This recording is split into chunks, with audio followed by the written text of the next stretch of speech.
Amén. Qué hermoso salmo. Hermanos, el próximo... Está muy chiquito este púlpito. ¿Me traen el otro, por favor? ¿No? ¿Quieren que predique aquí? Ok. El próximo sábado va a tener la meditación el hermano José Arévalo. Y al otro sábado, ¿dónde vamos a estar?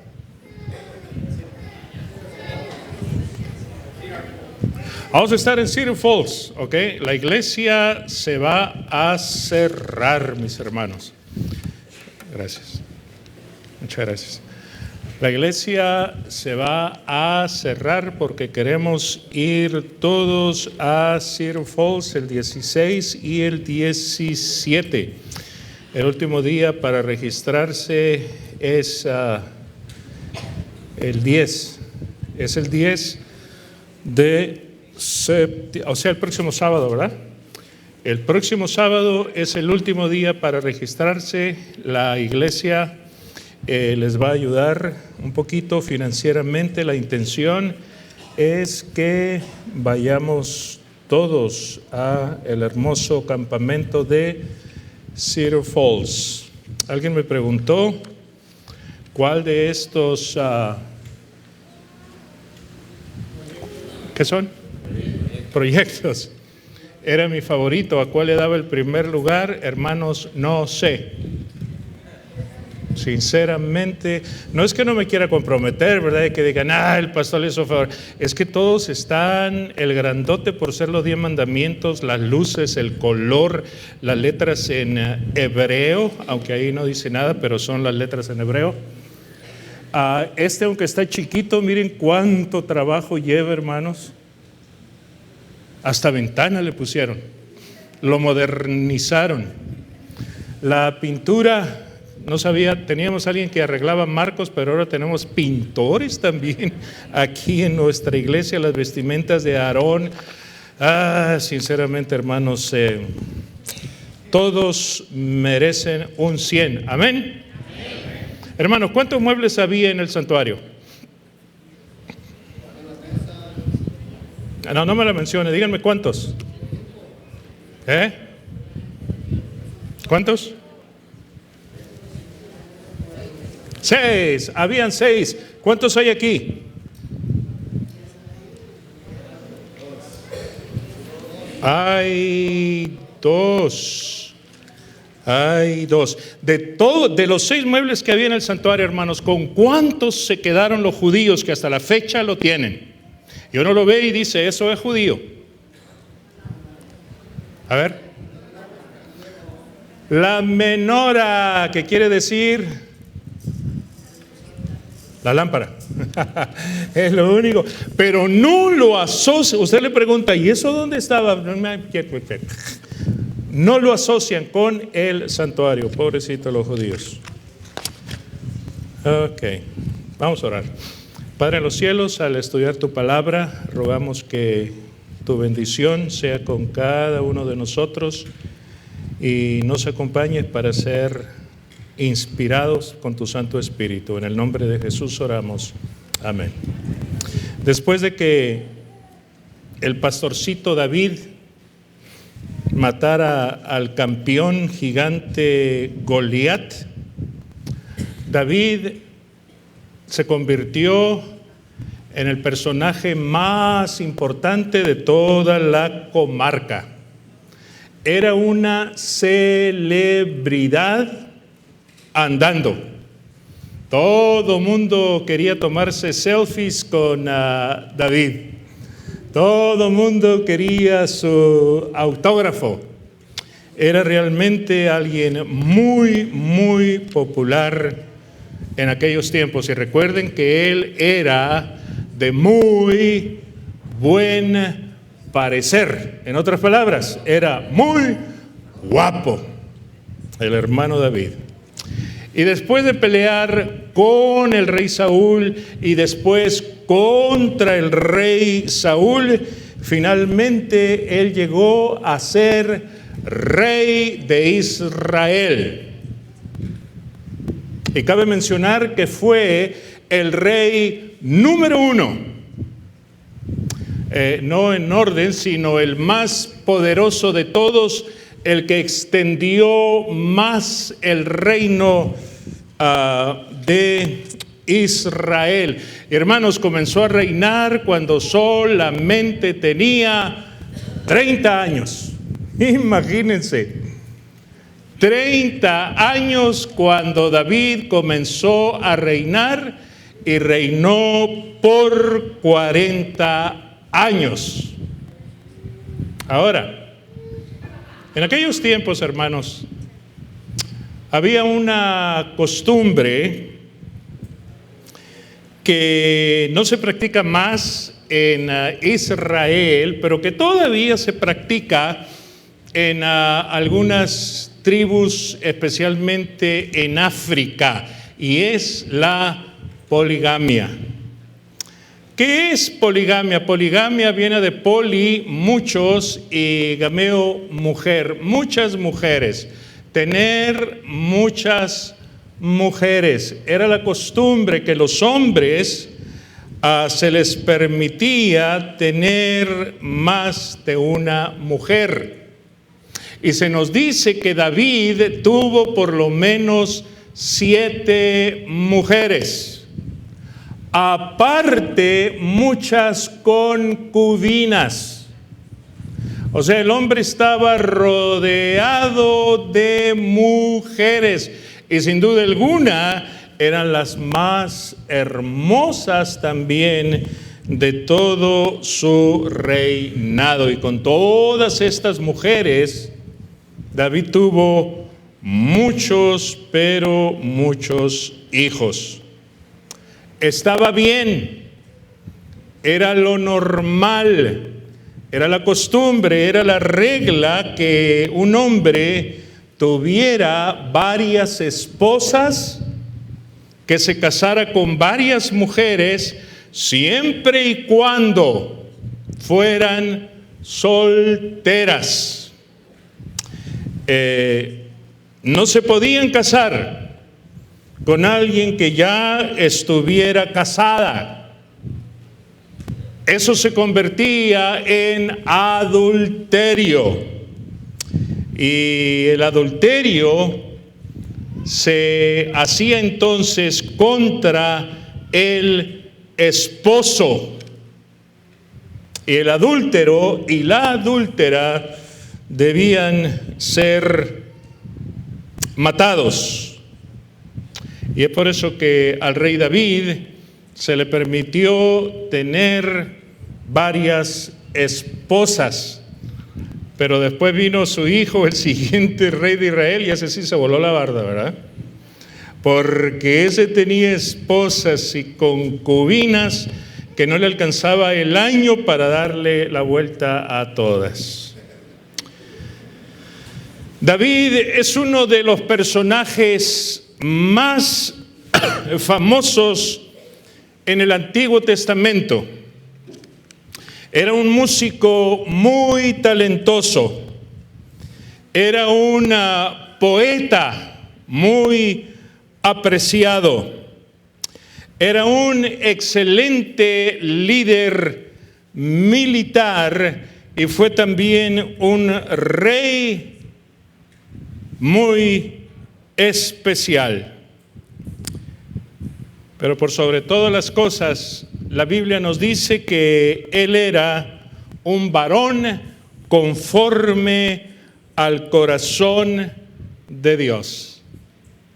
Mis hermanos, él alcanza su cúspide cuando dice la palabra de Dios que de su descendencia vendría el Mesías.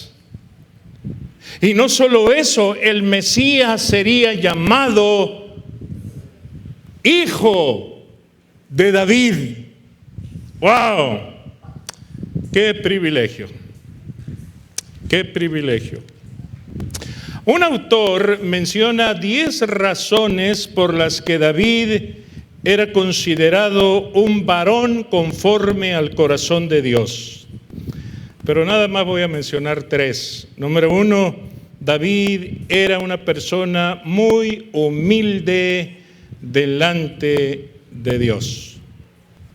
Cuando Dios le daba una orden, él no la pensaba dos veces. El gran anhelo que él tenía era construir el templo de Jerusalén. De hecho, él consiguió todo el material, pero Dios le dijo: tú no vas a construir mi casa. Y aunque no le gustó la idea, él acató la orden de Dios. En segundo lugar, David era una persona que cuando se equivocaba, cuando pecaba, se arrepentía delante de Dios de todo corazón. Y en tercer lugar, David amaba profundamente a su Padre celestial. Y sin embargo, mis hermanos, este gran hombre, uno de los reyes más gloriosos en el pueblo de Israel, no fue sin faltas. Cometió grandes errores y tuvo problemas familiares muy, pero muy serios. El haber tenido tantas mujeres y tantos hijos le causaron los peores dolores de cabeza y las amarguras más fuertes que pudo haber pasado cualquier hombre. Fue durante los 40 años de edad, más o menos, cuando uno pasa por la crisis de la vida media, que el rey David tuvo que confrontar a uno de sus enemigos más grandes. Fue durante su vida mediana cuando David se confrontó con un gigante más fuerte, más poderoso que el campeón Goliat. Y el resultado fue completamente lo contrario. Nos dice la inspiración que la exaltación propia, la adulación, la supremacía, el poder, la extravagancia en la que llegó a vivir el rey David, surgieron su efecto negativo. Él empezó a confiar en su propia sabiduría, empezó a confiar en su propio poder, empezó a confiar en las fuerzas de su ejército. Y miren lo que pasó. Abramos nuestras Biblias en 2 de Samuel capítulo 11. Comenzando desde el versículo 1, 2 de Samuel, capítulo 11.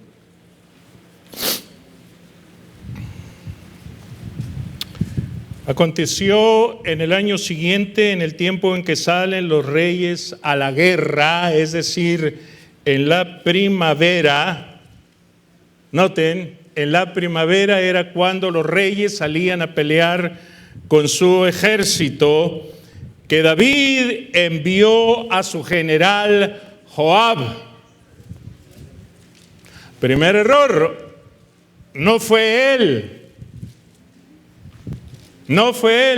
ya no era más un líder, ahora era un jefe. Envió a Joab y con él a sus siervos y a todo Israel, y destruyeron a los amonitas y sitiaron a Rabá. Pero David se quedó en Jerusalén.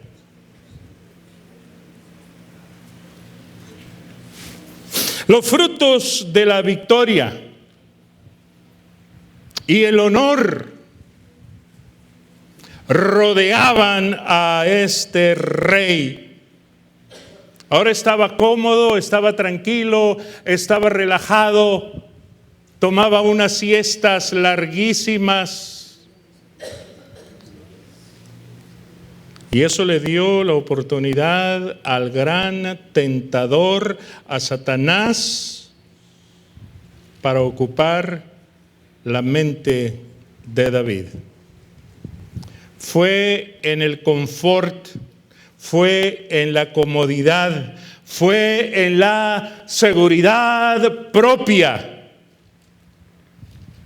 que David le dio la oportunidad a Satanás para que lo viniera y lo tentara de una manera extraordinaria. Versículo 2. Sucedió un día, al caer la tarde, se levantó David de su lecho. Qué hora de levantarse, ¿eh? Se levantó David de su... Vamos a decir que de la siesta. Porque si se levantó, si a esa hora se levantó un poquito tarde, ¿no? Al caer la tarde, ¿qué hora vendrían siendo? ¿6, 7? De la tarde, levantarse a las 7 de la tarde. Vamos a decir que era de la siesta. Comió muchos tacos, le dio mucho sueño. Y como nos pasa, ¿verdad? Después de una taquiza, una dormiliza, qué bárbaro. Bueno, se levantó tarde y entonces empezó a pasearse sobre el terrado de la casa real. Empezó a caminar. No tenía nada más que hacer. El hermano estaba aburrido. Comió mucho. Durmió mucho. Le dieron agruras y dijo, voy a salir a caminar. Y empezó a caminar por el terrado, la azotea, la baranda ahí de su casa. Y mientras se paseaba, pues él empezó a mirar hacia abajo. Empezó a mirar las casas que estaban ahí abajo y de repente, ¡bingo!, algo le llamó muchísimo la atención. Vio a una mujer que se estaba bañando, la cual era muy hermosa. Y cuando David la vio, sin duda alguna sí la vio primero así de repasón y después dijo, ¡wup! ¿Qué es eso? Una mujer que se bañaba. Y me quiero imaginar que si se estaba bañando, no se estaba bañando en traje de baño, ¿verdad? Y esta señora era muy hermosa. Hermanos, yo quisiera echarle un poco de culpa a esta hermana. ¿Quién le manda salir y bañarse en público? Yo cuando me baño y procuro que nadie me mire. No, ella salió y lo más tranquila ahí estaba bañándose, y lo más probable es que ella también miró al que la estaba mirando a ella. Y da la impresión aquí, no que de que se escondió, uy, tápenme, dame la... No, ella siguió tranquila bañándose, y lo más seguro es que supo quién era el que estaba allá. ¿A quién se le ocurre bañarse así? Apenas a esta señora. Yo quiero decir que Dios utilizó a esta hermana también. No, ella no tuvo la culpa. Ella no tuvo la culpa. Pero ¿quién le manda estarse bañando así públicamente? Públicamente. Es como cuando una jovencita, una muchacha sale a la calle vestida con unas faldas que no dejan nada a la imaginación, y con unas blusas que quién sabe Dios, le chiflan, y esto, ella tiene la culpa. Ella no tiene la culpa que le chiflen, pero ¿para qué se viste así? Esta hermana contribuyó al problema. Versículo 3 dice que David envió y preguntó por ella. Dijo: averígüenme quién es aquella señora que se está bañando. Qué bonito se baña, qué estilo, qué pelo, qué cuerpo. Y vinieron y le dijeron: rey, ella se llama Betsabé. ¿Cómo? Betsabé. Es hija de Eliam, mujer de Elías el Eteo. Otras palabras, rey, está casada. Y hasta aquí todo está bien. No hay nada de malo si uno pasa así la vista sobre una mujer que se está bañando.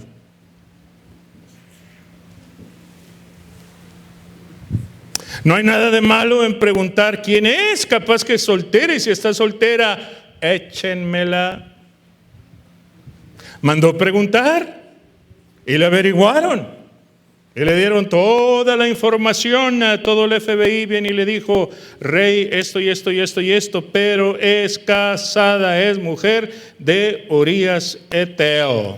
Y hasta ahí todo está bien. El problema es el verso 4. David envió a sus mensajeros y la tomó, y ella vino a él. Y no dice que ella se opuso, no dice que ella se defendió, no dijo: no, yo no voy. Ella vino y el rey durmió con ella. Y luego que ella se purificó de su inmundicia, se volvió a su casa. Y hasta ahí todo ya estaba mal, pero todavía la cosa iba más o menos. El problema es el verso 5. Concibió la mujer, es decir, supo que estaba embarazada, y le mandó decir al rey y le dice: rey David, estoy encinta. Imagínense al pobre David. Casi le da un ataque al corazón. Qué horrible es saber que se está encinta cuando el embarazo es producto del pecado. Las he visto, y la agonía es no solamente para la muchacha, es también para el muchacho. Especialmente cuando el suegro viene con la escopeta y le dice: o te casas o me la dejas como estaba. Y como no hay otra, pues muchos se tienen que casar. ¡Qué angustia! Dice mi hijo que el otro día llegó una jovencita, la mamá la llevó, tenía grandes dolores de estómago. ¡Ay, qué dolores grandes de estómago! Mi hijo la revisó y le dice la mamá: doctor, ¿qué tiene mi baby? Y le dice mi hijo: pues tiene otro baby. ¿Cómo es eso? Es imposible, hijita, ¿qué pasó? No sé, mami, yo no sé cómo ocurrió. ¿Sí sabe? No está en el agua. Es que se tomó una Pepsi de esas supercargadas, o la limonada, o la agua de jícama. No, de jícama no, de Jamaica. No fue el agua de Jamaica. La única manera como las niñas, muchachas, jóvenes quedan embarazadas es, ya saben qué es. Y si no saben, no pregunten, así quédense, mejor no sepan. No sepan. Aprovecho para decir, ¿cuál es la alternativa? Ok, quedé embarazada, no estoy casada. ¿Qué hago con el baby? Por el amor de Dios, queridas jovencitas, no lo o la, me va la palabra, ¿cómo es? Aborten. Abortar es un asesinato. Abortar es matar a otro ser humano. No cometas pecado por tapar otro pecado. Menos si es de tu esposo. Menos. Si no quieres al baby o a la baby, regálala. Regálala. Una vez dije eso en Oaxaca, yo dije, si no quieren al baby, ténganlo y regálenmelo, yo lo agarro. Por bocón, adivinen qué pasó después del culto. Pastor, Dios me lo mandó. Aquí tiene su baby. Ay, parecía que yo había quedado encinta, hermanos. Ay. Y después de saber que él había embarazado a esta muchacha, señora, en lugar de pedir al Señor por su dirección, David buscó la forma de cómo deshacerse de ese problema. Y encontramos que la belleza de esta mujer se convirtió en una trampa letal de muerte para el rey.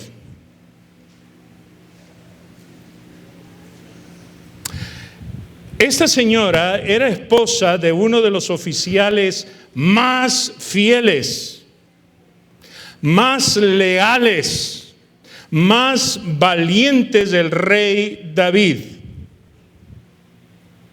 Por otro lado, la ley decía que al adúltero se le debía matar. Por lo tanto, el soldado que había sido ofendido tan vergonzosamente tenía todo el derecho de matar al rey David.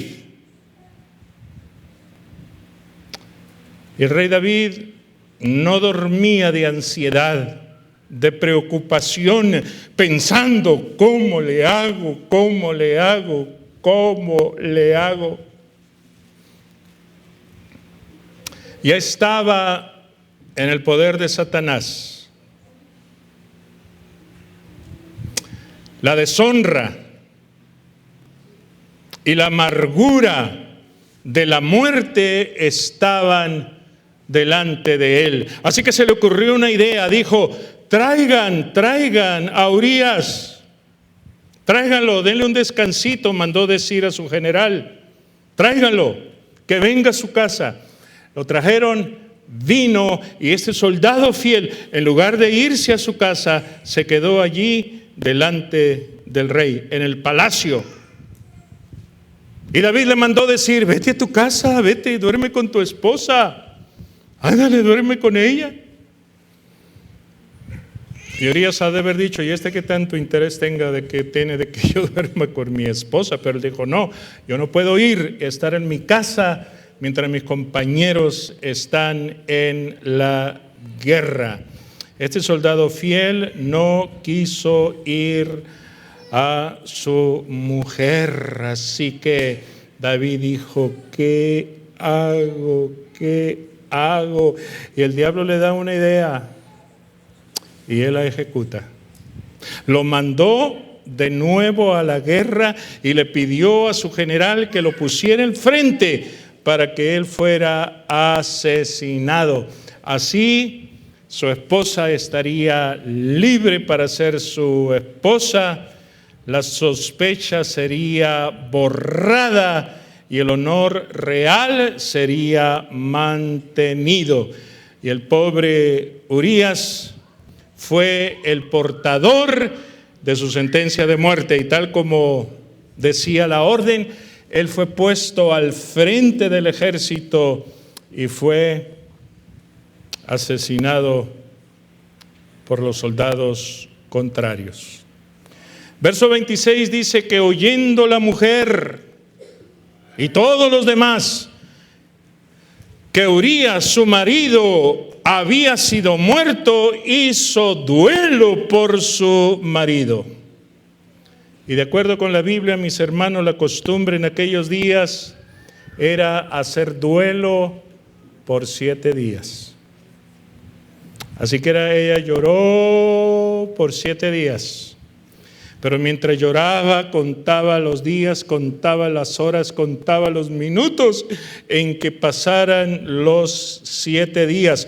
Porque pasado el luto, inmediatamente se vino a la casa de David.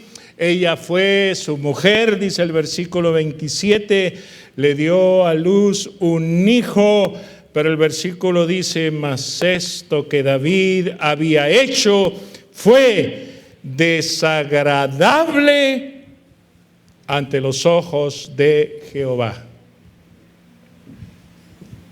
¿Qué fue más desagradable? ¿El adulterio o el asesinato? ¿Los dos? Ahora, suma los dos. Tremendo pecadote. Adulterio y asesinato.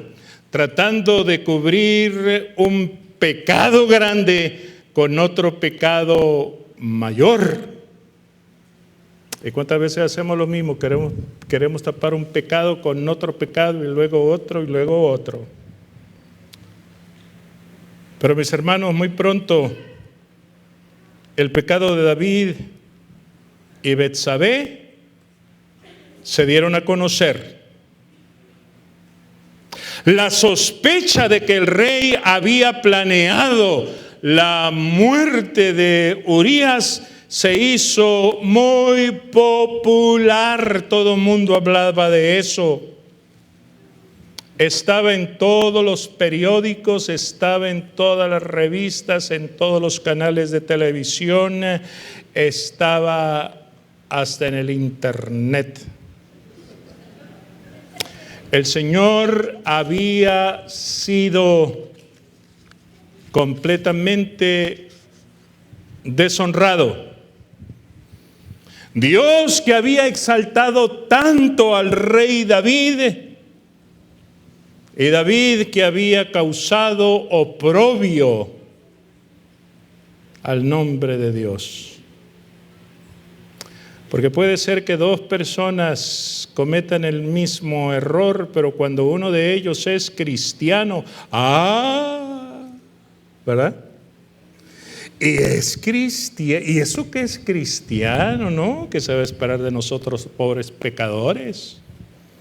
Mira, y era adventista del séptimo día. ¿Qué te parece? Un tremendo líder en la iglesia. Míralo pues, ¿qué pasó? Así con el rey David, el que componía los himnos, el que bailaba de gozo y alegría cuando el arca fue traída a Jerusalén. Un tremendo pecador, uno de los peores asesinos. Dios tenía que intervenir y Dios intervino. Segunda de Samuel, capítulo 12. Jehová envió a Natán, el profeta, a David, y viniendo a él el profeta le dijo: habían 2 hombres en una ciudad, uno era rico y el otro era pobre. El rico tenía muchas ovejas, tenía muchas vacas. El pobre nada más tenía una corderita que él había comprado y había criado. Había crecido con él, con sus hijos, comía de su bocado, bebía de su vaso. Dormía en su seno, la tenía como a una hijita, así como tienen muchos de ustedes a sus perritos. ¿Dónde está la hermana Esther Rojas? ¿No está? Hermana Rojas tiene un perrito tan lindo, se llama... ¿Cómo se llama? ¿Cómo se llama? ¿Joel? Luis. Luis, seguro, Luis. Sabía que era el nombre de alguien. Luis, chiquitito. Cuando salí de su casa le digo, hermana, me lo llevo. Ah, no, pastor, me dijo. Como si le hubiera dicho, me llevo a su baby. No. ¿Cuántos de ustedes tienen perritos y comen con él y duermen con él y lo acarician, lo abrazan y lo besan? No se hagan, levanten la mano. Nosotros nomás tenemos 3. Y hermanos, hagan de cuenta. Y este hombre tenía su borreguita que había comprado, creció con sus hijos, comía de su bocado. Ya me imagino al hombre ahí masticando alfalfa. Bueno, y vino uno de camino al hombre rico, y este no quiso tomar de sus ovejas y de sus vacas para guisar al caminante que había venido a él, sino que tomó la oveja de aquel hombre pobre y la preparó para aquel que había venido a él. Imagínense lo que hizo este rico malvado. Entonces David se llenó de furor y en gran manera contra aquel hombre, y dijo a Natán: vive Jehová, el que hizo tal cosa es digno de muerte y debe pagar la cordera con 4 tantos, porque hizo tal cosa y no tuvo misericordia. Y Natán le dice: tú eres aquel hombre. Así ha dicho Jehová: yo te ungí por rey y te libré de Saúl y te di la casa de tu señor, las mujeres de tu señor en tu seno. Además te di la casa de Israel y la casa de Judá. Y si esto fuera poco, te habría añadido todavía mucho más. ¿Por qué pues tuviste en tan poco la palabra de Jehová, haciendo lo malo delante de sus ojos? A Urías mataste a espada, tomaste por su mujer a su mujer. Tomaste por mujer a su mujer y lo mataste con la espada de los hijos de Amón, por lo cual ahora no se apartará jamás de tu casa la espada, por cuanto me menospreciaste y tomaste la mujer de Urías Hiteo para que fuera tu mujer. Así ha dicho Jehová: no se levantará el mal sobre tu misma casa, y tomaré tus mujeres delante de los ojos de tus ojos, se las daré a tu prójimo, el cual yacerá con tus mujeres a la vista del sol. Este sería el hijo de David. Porque tú lo hiciste en secreto, mas yo haré esto delante de todo Israel y a pleno sol. David le dijo a Natán: pequé contra Jehová. Y Natán dijo a David: también Jehová ha perdonado tu pecado, no vas a morir. Pero por cuanto hiciste blasfemar el nombre de Dios ante los enemigos de Jehová, el hijo que te ha nacido va a morir. Y Natán se fue a su casa. El reproche de este profeta tocó el corazón de David, y con labios temblorosos él dijo: he pecado contra mi Señor. David había cometido un tremendo pecado contra Urías y contra Betsabé, pero más grande fue su pecado contra Dios. Y la sentencia de muerte que debía haber caído sobre David cayó sobre su hijo, para que David se pudiera arrepentir. Sin embargo, el sufrimiento, el dolor y la angustia de la muerte de su hijo fue más doloroso que si a él lo hubieran matado. Y con la muerte de su hijo, el primer golpe de retribución cayó sobre David. El primero de muchos. Y lo que siguieron no fueron nada de fáciles. Esta historia de David, mis hermanos, enseña que Dios no tolera el pecado, sea de quien sea. Lo que David hizo fue malo delante de los ojos de Jehová. Y aunque David se arrepintió de todo corazón, él cosechó lo que había sembrado. David fue quebrantado en su espíritu. Fue tremendamente quebrantado. Y las consecuencias de su pecado lo alcanzaron hasta los últimos días de su vida. Hermanos, de ahí en adelante la vida familiar de David fue una miseria. Especialmente con sus hijos.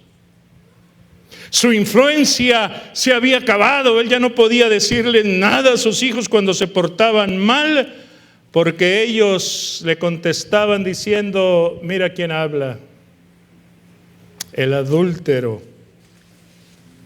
el asesino.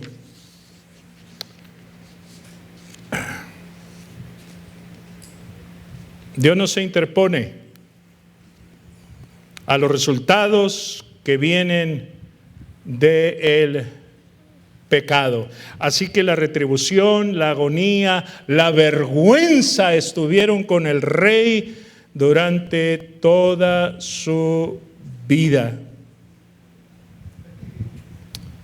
Algo muy importante, hermanos, que es lo que más me llama la atención, y para mí este es el corazón de esta historia, es que David confiaba.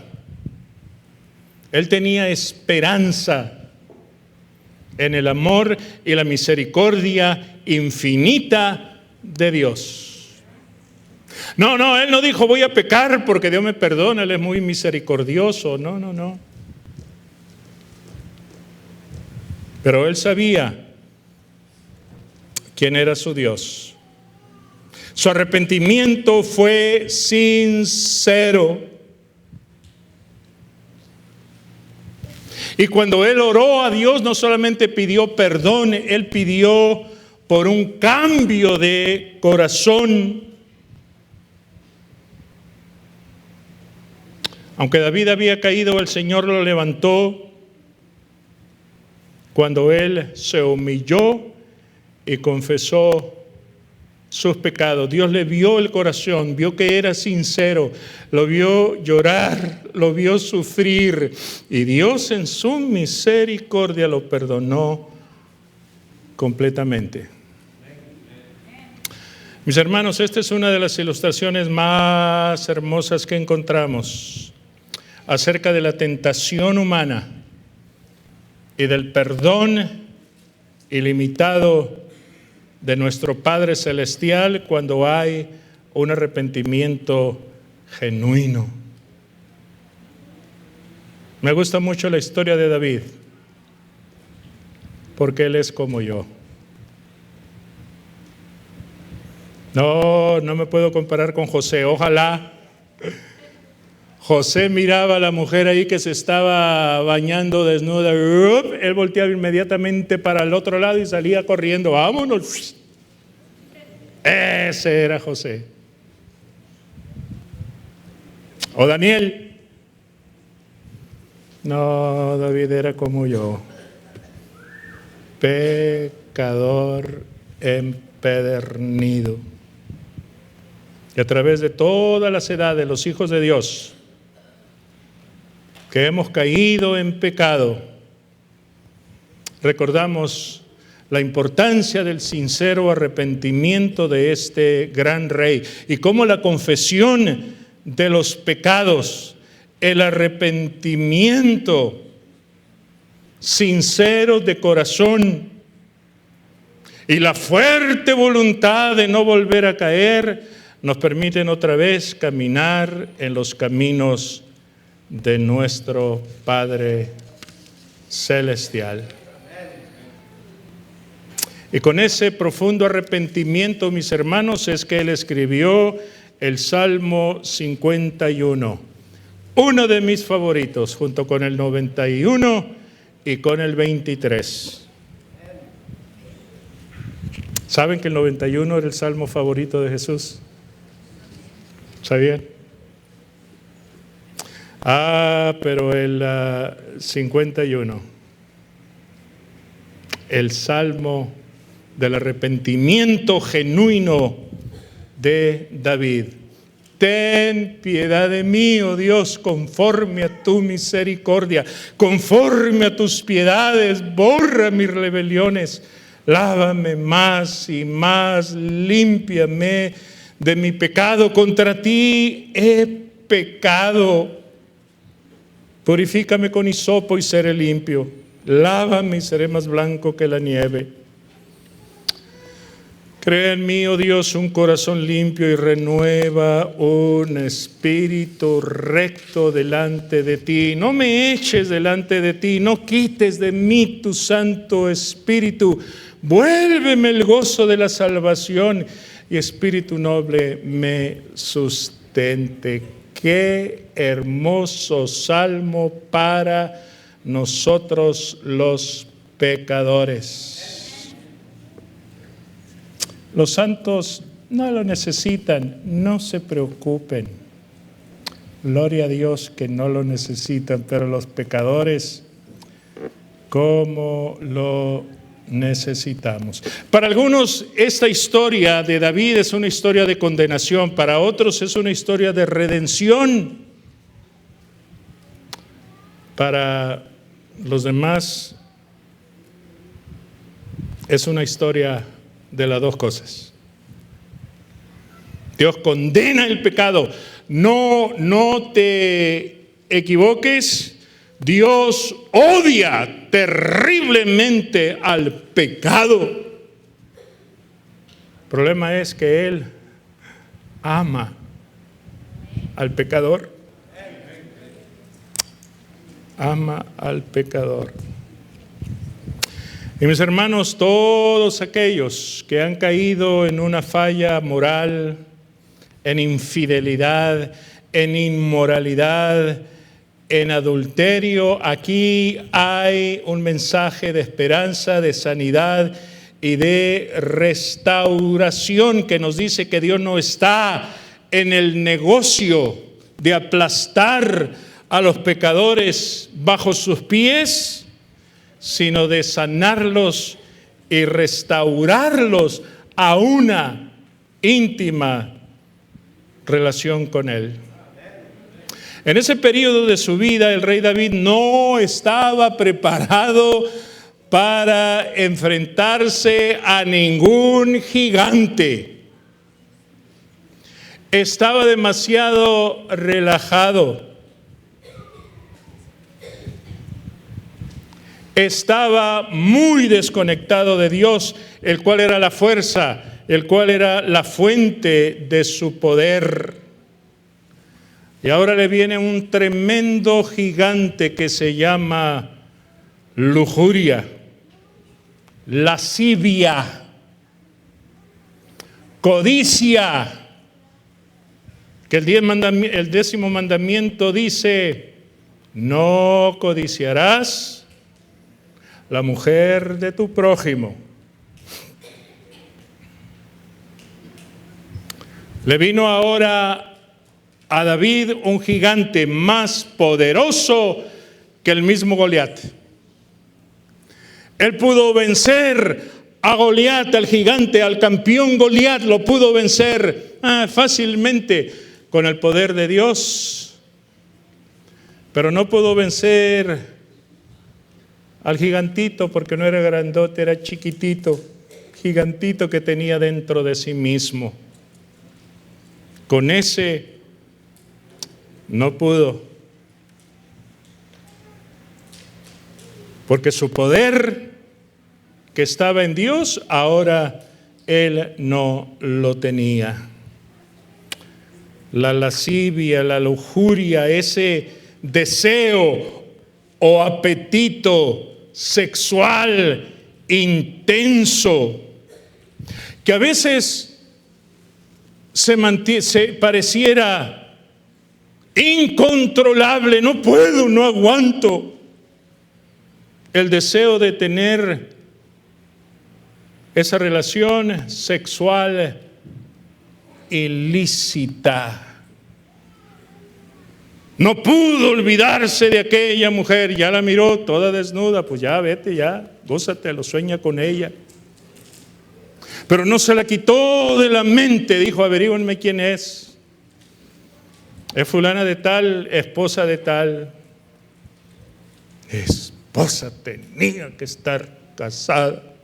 Siguió pensando y pensando, tráiganmela, y ahí venció doña lujuria. David se encontró ahora con un gigante más poderoso que Goliat, y desafortunadamente David perdió.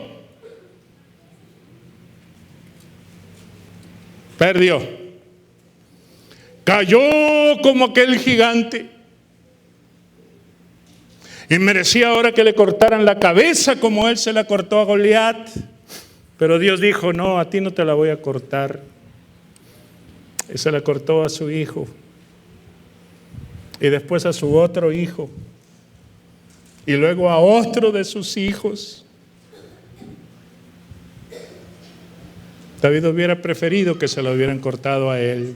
A ver la angustia, el sufrimiento de sus queridos hijos por su lujuria, por su pecado, por pensar en sí mismo y no en su familia. ¿Cuántas veces no pensamos en nuestros hijos, en nuestro cónyuge, en nuestros familiares, en nuestro trabajo, en nuestro Dios por un momento de satisfacción? Eso es la lujuria, la lascivia, la codicia. Pero mis hermanos, a pesar de que David tuvo esta tremenda falla moral, esta gran infidelidad, este tremendo adulterio, hasta asesinato, David fue declarado un varón conforme al corazón de Dios. ¡Wow! ¡Wow! Uno dirá, pero ¿cómo un varón? Tremendo pecador. Ajá. ¿Qué hizo la diferencia? Su arrepentimiento genuino. No porque no pecó, sino porque fue sensible a la voz de Dios. Él llegó a conectarse como nunca a Dios, porque él amaba incondicionalmente a Dios y Dios lo amaba de regreso. Llegaron a tener una profunda y real relación que no fue cortada ni por este horrible pecado. Como nosotros, David fue un gran pecador. Pero mis hermanos, fue la historia de una corderita. ¿Es chivita una cordera? ¿Es una chiva? ¿Sí o no? Un borrego, no es lo mismo que chivo, ¿verdad? Chivo el de la birria. Era una borreguita, la historia de una borreguita. ¿Recuerdan la historia de la borreguita? De Natán. Eso fue lo que hizo que David se arrepintiera cuando Natán le contó la historia de aquella borreguita. Mis hermanos, quiere el Señor que la historia del Cordero de Dios, el borreguito de Dios, quiera Dios que la historia del Cordero de Dios que quita los pecados del mundo nos lleve a nosotros a un verdadero arrepentimiento y que seamos llamados varones, hombres y mujeres conforme al corazón de nuestro Padre Celestial. Dios lo bendiga. Vamos a cantar nuestro último himno, terminar con una oración.